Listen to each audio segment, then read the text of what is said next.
ಈ ಒಂದು ಚುನಾವಣೆಯೂ ಅಷ್ಟೇ. ಕೆ ಸುಧಾಕರ್ ಏನು ಅಂತ ಇಡೀ ರಾಜ್ಯಕ್ಕೆ, ರಾಜ್ಯದ ಜನತೆ ಗೊತ್ತು. ರಾಜ್ಯದ ಜನತೆ ಎಲ್ಲ ಅವನು ಗಮನಿಸ್ತಾ ಇದ್ದಾರೆ. ಯಾಕಂದರೆ ಇವತ್ತು ಅವರು ಮತ್ತೊಂದು ಬಾರಿ ಖಂಡಿತ ಮನೆಗೆ ಕಳಿಸ್ತಾರೆ. ಕಾಂಗ್ರೆಸ್ಸಿಂದ ರಕ್ಷಾರಾಮ್ ಏನಾಗುತ್ತೆ ಸರ್ ಇಲ್ಲಿ? ಈಗ ಅವರಿಗೆ ಇಲ್ಲಿ 3 ಬಾರಿ ಅವಕಾಶ ಕೊಟ್ಟರು. ಕೆ ಸುಧಾಕರ್ ಅವರಿಗೆ 3 ಬಾರಿ ಶಾಸಕರಾಗಿ ಕಾಂಗ್ರೆಸ್ ಪಾರ್ಟಿಯಲ್ಲಿ ಅವರು ವಿಶೇಷವಾಗಿ ಗುರುತಿಸಿ, ಆ ಸಂದರ್ಭದಲ್ಲಿ ಎಸ್ ಎಂ ಕೃಷ್ಣ ಅವರ ಆಶೀರ್ವಾದದಿಂದ, ಪರಮೇಶ್ವರ್ ಅವರ ಒಂದು ಸಹಕಾರದಿಂದ ಅವರಿಗೆ ಟಿಕೆಟ್ ಕೊಟ್ಟರು. ಟಿಕೆಟ್ ಕೊಟ್ಟ ನಂತರ ಅವರು ಕಾಂಗ್ರೆಸ್ಸಲ್ಲಿ 2 ಬಾರಿ ಶಾಸಕರಾದರು. ಅಧಿಕಾರ ದಾಹಕ್ಕೋಸ್ಕರ ಪಾರ್ಟಿನ ಬಿಟ್ಟು BJPಗೆ ಹೋದರು. BJPಯಲ್ಲಿ ಅವರು ಗೆದ್ದ ನಂತರ 4 ವರ್ಷ ಸಚಿವರಾಗಿದ್ದರು. 4 ವರ್ಷ ಸಚಿವರಾಗಿ ಈ ಒಂದು ಚಿಕ್ಕಬಳ್ಳಾಪುರದಲ್ಲಿ ಏನು ಮಾಡಿದ್ದಾರೆ ಅಂತ ಜನತೆಗೆಲ್ಲ ಗೊತ್ತು. ಕೋವಿಡ್ ಸಂದರ್ಭದಲ್ಲಿ ಇಡೀ ದೇಶನೇ ಬೆಚ್ಚಿ, ಇಡೀ ದೇಶನೇ ಆ ಕೋವಿಡ್ ಕಾಯಿಲೆಯಿಂದ ತುಂಬ ಸಂಕಷ್ಟದಲ್ಲಿತ್ತು. ಎಷ್ಟೋ ಜನ ಹೆಣ್ಣುಮಕ್ಕಳು ಗಂಡಂದ್ರನ್ನ ಕಳ್ಕೊಂಡ್ರು. ಗಂಡಂದ್ರ ಕಳ್ಕೊಂಡ ಉದಾಹರಣೆಗಳು ಎಷ್ಟೋ ಐತೆ. ಮಕ್ಕಳು ತಂದೆ ತಾಯಿನ ಕಳ್ಕೊಂಡ್ರು. ಎಷ್ಟೋ ಜನ ಗಂಡಸರು ತನ್ನ ಹೆಂಡತಿ ಅಂದ್ರೆ ಕಳ್ಕೊಂಡ್ರು. ಅಂಥ ಸಂದರ್ಭದಲ್ಲಿ ಅವರು ಸ್ವಲ್ಪ ಆದರೂ ಮಾನವೀಯತೆ ಇಲ್ಲದೆ ಇವತ್ತು ಆ ಕೋವಿಡ್ ಸಂದರ್ಭದಲ್ಲಿ ನೀವು ಜನರಿಗೆ ಒಳ್ಳೇದು ಮಾಡೋದು ಬಿಟ್ಬಿಟ್ಟು ದುಡ್ಡು ಮಾಡ್ಲಿಕ್ಕೆ ಹೊರಟ್ರಿ. ಸಾವಿರಾರು ಕೋಟಿ ದುಡ್ಡು ಮಾಡಿದ್ರಿ. ಮತ್ತೆ ಚುನಾವಣೆ ನಡೆಯಿತು 2023ರಲ್ಲಿ.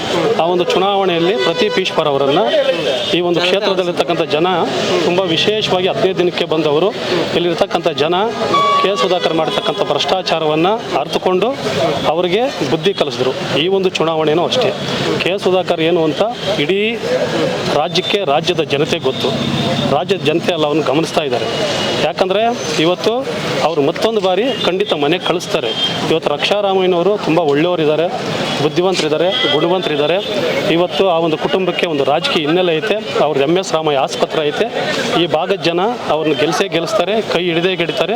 ಅತಿ ಹೆಚ್ಚಿನ ಮತಗಳಿಂದ ರಕ್ಷಾರಾಮಯ್ಯನವರು ಈ ಬಾರಿ ಈ ಒಂದು ಚಿಕ್ಕಬಳ್ಳಾಪುರದಲ್ಲಿ ಕಾಂಗ್ರೆಸ್ ಪರವಾಗಿ ವಿಜಯ ಪತಾಕೆಯನ್ನು ಹಾರಿಸಿ ಇವತ್ತು ಲೋಕಸಭೆಗೆ, ಡೆಲ್ಲಿಗೆ ಹೋಗ್ಲಿಕ್ಕೆ ಇಲ್ಲಿರ್ತಕ್ಕಂಥ ಚಿಕ್ಕಬಳ್ಳಾಪುರ ಕ್ಷೇತ್ರದಲ್ಲಿರ್ತಕ್ಕಂಥ ಎಲ್ಲ ವರ್ಗದ ಜನ ರೆಡಿಯಾಗಿದ್ದಾರೆ.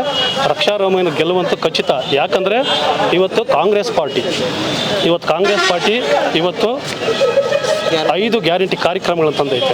5 ಗ್ಯಾರಂಟಿ ಕಾರ್ಯಕ್ರಮಗಳು ಇವತ್ತು ಈ ಒಂದು ರಾಜ್ಯದಲ್ಲಿರ್ತಕ್ಕಂಥ ಬಡವರಿಗೆ ಅದು ಸಂಜೀವನಿ ಆಗೈತೆ. ನಮ್ಮೊಂದು ಪಾರ್ಟಿಗೆ ಅದು ಶ್ರೀರಾಮ ರಕ್ಷೆ ಆಗೈತೆ. ಇವತ್ತು ನೀವು ಗಮನಿಸ್ಬೋದು, ಗ್ಯಾರಂಟಿ ಕಾರ್ಯಕ್ರಮಗಳಿಂದ ಇವತ್ತೆಷ್ಟೋ ಜನ ಬಡ ಕುಟುಂಬಗಳಿಗೆ ಎಷ್ಟು ಅನುಕೂಲ ಆಗೈತೆ ಅಂತ ನೀವೇ ಕಣ್ಣಾರೆ ಕಂಡಿದ್ದೀರಾ. ಮೊನ್ನೆ PVC ಎಕ್ಸಾಮ್ ಫಲಿತಾಂಶ ಬಂತು. ಎಷ್ಟೋ ಜನ ಯುವಕರು, ಯುವತಿಯರು ನಮಗೆ ಗ್ಯಾರಂಟಿ ಕಾರ್ಯಕ್ರಮದಿಂದ 2,000 ಹಾಕಿದ್ದಕ್ಕೆ ನಮ್ಗೆ ಇಷ್ಟೆಲ್ಲ ಅನುಕೂಲ ಆಯಿತು.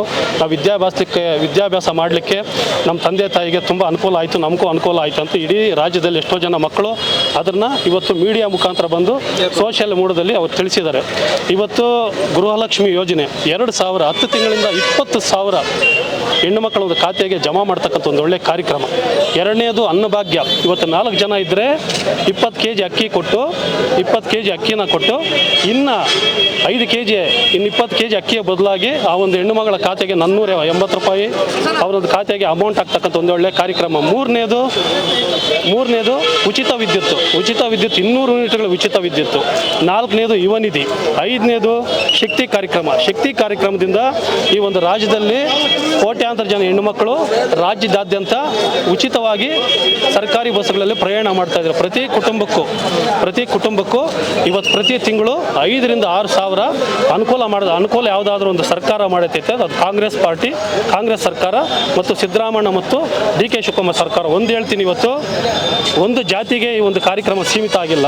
ಯಾವ ಜಾತಿಯನ್ನು ನೋಡ್ತಾ ಇಲ್ಲ, ಯಾವ ಧರ್ಮನ ನೋಡ್ತಾ ಇಲ್ಲ, ಪಾರ್ಟಿ ನೋಡ್ತಾ ಇಲ್ಲ. ಒಂದು ವಿಶೇಷವಾಗಿ ಅಧಿಕಾರಕ್ಕೆ ಬಂದ ತಕ್ಷಣ ಸಿದ್ದರಾಮಣ್ಣವರು DK ಶಿವಕುಮಾರ್ ಒಂದು ಮಾತು ಹೇಳಿದ್ರು ಅಧಿಕಾರಿಗಳಿಗೆ, ಪಾರ್ಟಿನ ನೋಡಬೇಡ್ರಿ, ಧರ್ಮನ ನೋಡಬೇಡ್ರಿ, ಜಾತಿ ನೋಡಬೇಡ್ರಿ. ಈ ಒಂದು ನಾನು ಮಾಡಿರ್ತಕ್ಕಂಥ 5 ಗ್ಯಾರಂಟಿ ಕಾರ್ಯಕ್ರಮ ಯಾರು ಅರ್ಹರಿದ್ದಾರೋ ಅವ್ರಿಗೆಲ್ಲ ಈ ಒಂದು ಕಾರ್ಯಕ್ರಮಗಳು ಅವ್ರ ಮನೆ ಬಾಗಿಲು ಮುಟ್ಟಬೇಕು ಅಂತ ಸಿದ್ದರಾಮಣ್ಣವರು DK ಶಿವಕುಮಾರ್ ಅವರು ಘಂಟಾಘೋಷವಾಗಿ ಹೇಳಿದ್ರು. ಇವತ್ತು ಈ ಕಾರ್ಯಕ್ರಮಗಳಿಂದ ಎಷ್ಟೋ ಜನ ಬಡವರ ಒಂದು ಕುಟುಂಬದಲ್ಲಿ ಬೆಳಕು ತಂದೈತೆ. ಅಭಿವೃದ್ಧಿ ಅಂದರೆ ದೊಡ್ಡ ರೋಡ್ಗಳು ಹಾಕೋದು, ದೊಡ್ಡ ಭವನಗಳು ಕಟ್ಟೋದು ಅಭಿವೃದ್ಧಿ ಅಲ್ಲ. ಇವತ್ತಿರ್ತಕ್ಕಂಥ ಬಡವನು ನಾಳೆ ಅವನೊಂದು ಜೀವನದಲ್ಲಿ ಒಂದು ಹೊಸ ಉತ್ಸಾಹ, ಒಂದು ಹೊಸ ಹುಮ್ಮಸ್ಸು, ಹೊಸ ಬೆಳಕನ್ನು ತರ್ತಕ್ಕಂಥದ್ದು ಅಭಿವೃದ್ಧಿ ಅಂತ ನಾನು ಭಾವಿಸಿದ್ದೀನಿ. ಈ ಸಲ ಕಾಂಗ್ರೆಸ್ ಬರ್ಸ್ತೀರಿ? ಖಂಡಿತ ಈ ಬಾರಿ ಕೋಲಾರದಲ್ಲಿ ಕೆ.ವಿ. ಗೌತಮ್ ಅವರು ಗೆಲ್ತಾರೆ, ಮತ್ತು ಚಿಕ್ಕಬಳ್ಳಾಪುರದಲ್ಲಿ ರಕ್ಷಾ ರಾಮಯ್ಯನವರು ಗೆಲ್ತಾರೆ. ಅದಕ್ಕೆ ಅನುಗುಣವಾಗಿ ಇಲ್ಲಿ ಜಿಲ್ಲಾ ಉಸ್ತುವಾರಿ ಸಚಿವರಾದಂಥ ನಮ್ಮ ಸುಧಾಕರ್ ಅವರು ವಿಶೇಷವಾಗಿ ಈ ಒಂದು ಎರಡೂ ಕ್ಷೇತ್ರದ ಬಗ್ಗೆ ಕಾಳಜಿ ತಗೊಂಡು ಒಂದು ಒಳ್ಳೆ ಚುನಾವಣೆ ತಯಾರಿ ಮಾಡಿಸಿ ಎಲ್ಲ ಕಾರ್ಯಕರ್ತರಲ್ಲಿ ಮುಖಂಡರಲ್ಲಿ ಒಂದು ಹೊಸ ಉತ್ಸಾಹನ, ಒಂದು ಹೊಸ ಹುಮ್ಮಸ್ಸನ್ನು ಅವರು ಡಾಕ್ಟರ್ ಎಂ ಸಿ ಸುಧಾಕರ್ ಅವರು ನೀಡ್ತಾ ಇದ್ದಾರೆ. ನಮ್ಮ ಹೆಸರು ಸಂತೋಷ್ ಅಂತ.